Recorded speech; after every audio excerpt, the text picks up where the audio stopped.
Guarani 1, Itabaiana também 1. E você vê, né, Edu, que assim, agora já vai se acostumando, né, Hélio Cizenando, porque a pressão é grande. Saiu vaiado, galera xingando ele de burro. Mas aí, sabe por quê? O torcedor, o torcedor ele tá vendo, né, cara? O torcedor ele conhece os jogadores, o torcedor ele sabe o que o técnico do Guarani tem nas mãos.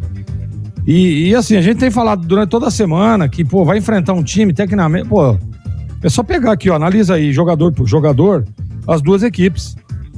É só analisar, o Guarani é infinitamente superior, tecnicamente falando, né? Então aí o que acontece? Aí é a estratégia, aí a montagem, a organização do time.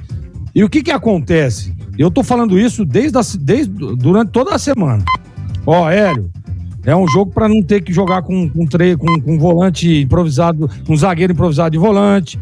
É um jogo para você colocar pressão, para você adiantar, para você colocar jogadores de mobilidade, né? Porque vai enfrentar um time que sabe que tecnicamente é inferior.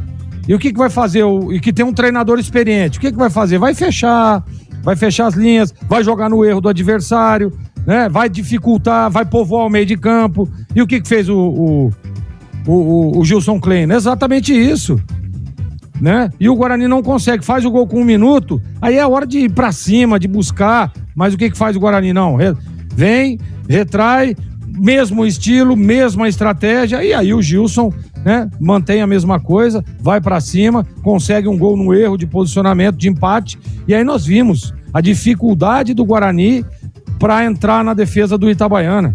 Fala pra mim, Edu, torcedores do Guarani, qual defesa o goleirão lá, o Jefferson, fez de falar, nossa, salvou o time, olha que milagre, olha o Guarani, bola na trave, a bola passando. Em momento algum aconteceu isso, depois do gol de empate. Em momento algum aconteceu isso. Ou seja, o Guarani previsível, né? O Guarani fazendo tudo aquilo que vem fazendo desde a chegada do seu treinador, e aí fica fácil. Aí eu, como treinador, consigo organizar um time para neutralizar as jogadas do Guarani.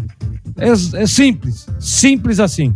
Então, o seu Hélio, que comece a mudar os seus pensamentos, principalmente com a escalação, principalmente com a estratégia de jogo, porque a Série C é dura, é difícil. Olha, vou dizer uma coisa, hein? Anotem aí, torcedores do Guarani.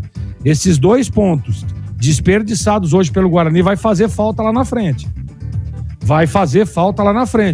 Escrevam o que eu tô dizendo, porque a gente sabe como é que é a Série C. É muito competitivo. Olha aí, ó, Itabaiana não tá, né, tomou 2 pancadas aí pra trás, veio aqui agora, dificultou, né? E teve um lance ali que poderia até ter virado o jogo, hein? Poderia ter virado o jogo, e se tivesse virado, não seria surpresa nenhuma pelo que apresentou o Guarani. Jogo fraquíssimo da primeiro.